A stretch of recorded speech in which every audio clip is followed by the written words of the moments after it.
Everyone loves to glorify traveling, and I don't want to make this video seem like I'm not grateful for all the different places I've been able to visit. I think I'm at like 15 different countries now, and I think it's incredible. I absolutely recommend people travel and travel as much as possible. Learn about the world, learn about what makes other countries different than yours and what how other cultures are different than yours.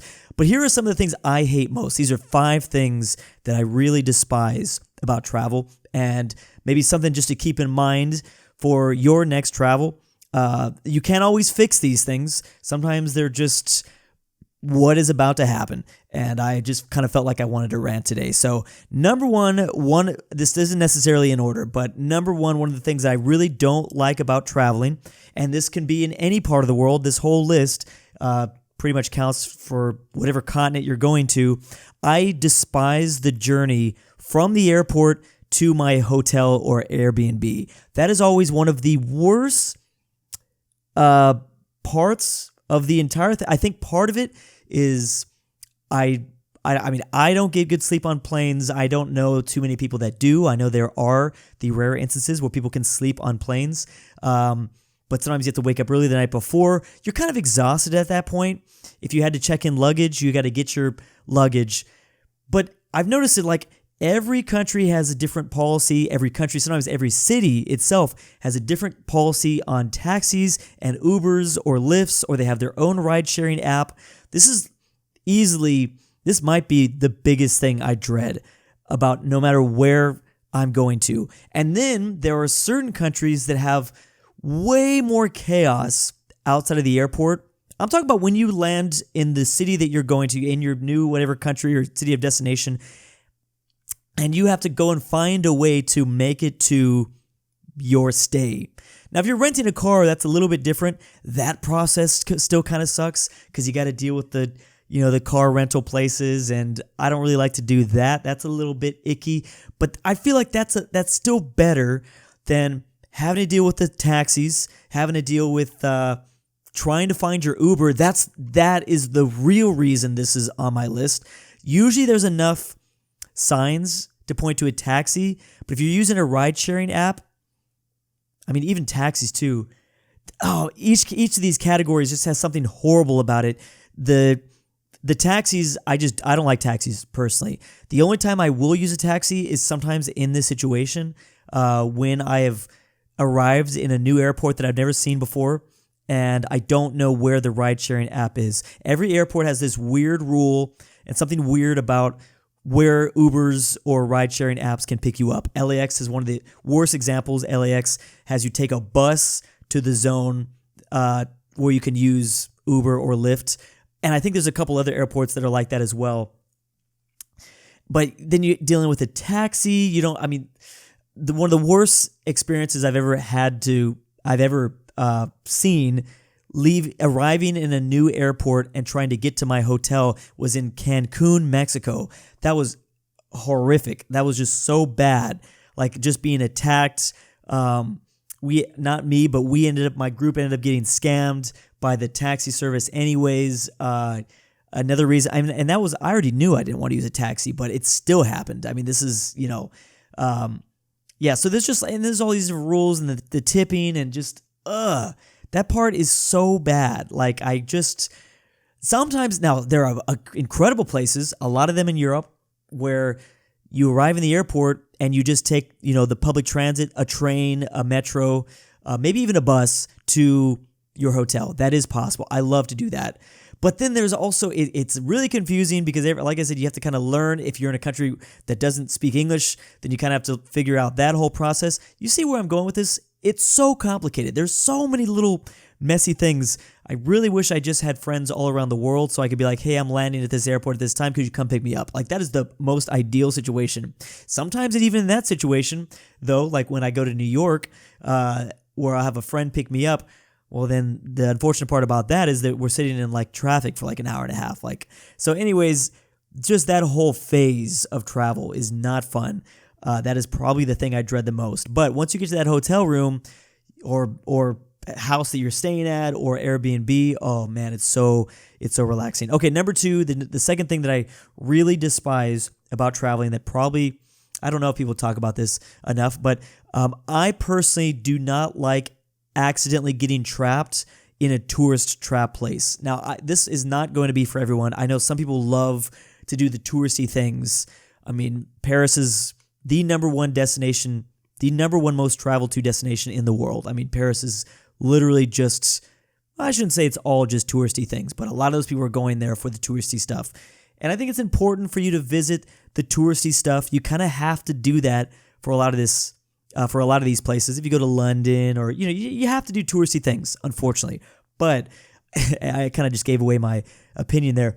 I'd prefer to go off the beaten path, even though I will force myself to do the touristy things, whether it's, go to the British Museum or see the Eiffel Tower or see the, the Berlin Wall. I liked the Berlin Wall, but I'm just bringing that up as an example.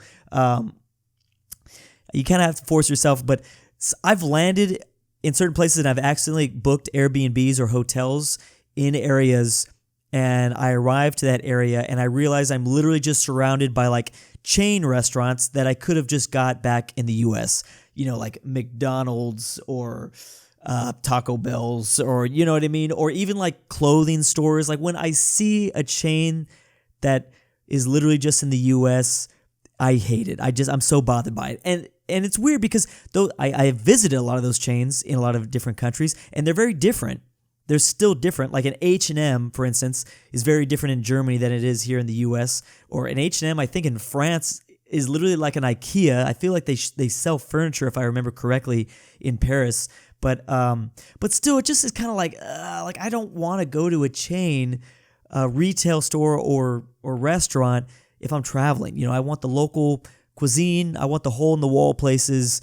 I want an authentic experience, but that's just my preferred way to travel. I know that's not going to be on everyone's list. Some people love that. I mean, that's literally a lot of people love to do that, but that's just my own personal thing. Okay, here's number 3. I know, again, maybe not everyone has to deal with this. If you're new to traveling, I want to recommend, because I always have to do it this way, I always bring a massive luggage bag, like a big giant bag. And I hate that I have to do that. I have to do that because I work where, if I'm traveling, I usually work. So I have to bring a lot of luggage, like a big bag.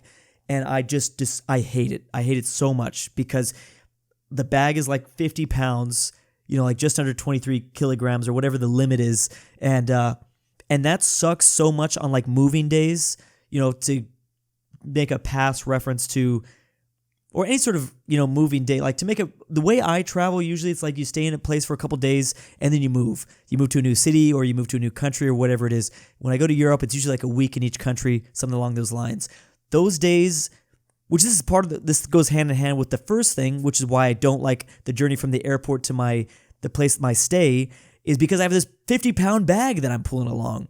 Don't do that. I think this is probably a given. A lot of travelers, especially well-experienced travelers, know they shouldn't do that. Again, I have to do that because I work with all my equipment. I need a big old laptop, my camera, my lights, I have tried to limit as many things, to not bring as many things with me as I can, but I still need so much stuff, unfortunately, to be able to work, to be able to make my videos while I'm out. I just hate it. So whenever I don't have to work, whenever I do like a really mini travel, people call me crazy. My friends call me crazy. I will literally just bring a duffel bag because I'm so at this point, I don't want to bring anything. When I have the opportunity, I compact as many little things as possible into just a little duffel bag. I don't care if I'm using the same clothes.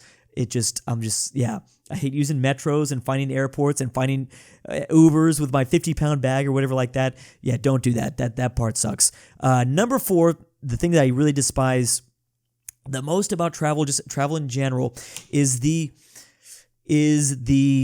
perfect blend between over planning and under planning that you have to do. Again, this is going to depend on you and how you like to travel. Some people love to overly plan, and I'm kind of a person that kind of under plans, where I don't create almost any plans. I kind of just show up and do whatever, and that's really bad. I don't like that I do that, but I'm lazy. And I want to be more of a planner. It's just kind of a mixture.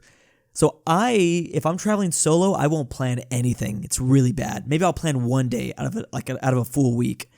And not even one day. I'll plan one night out of a full week. And I don't like that I do that.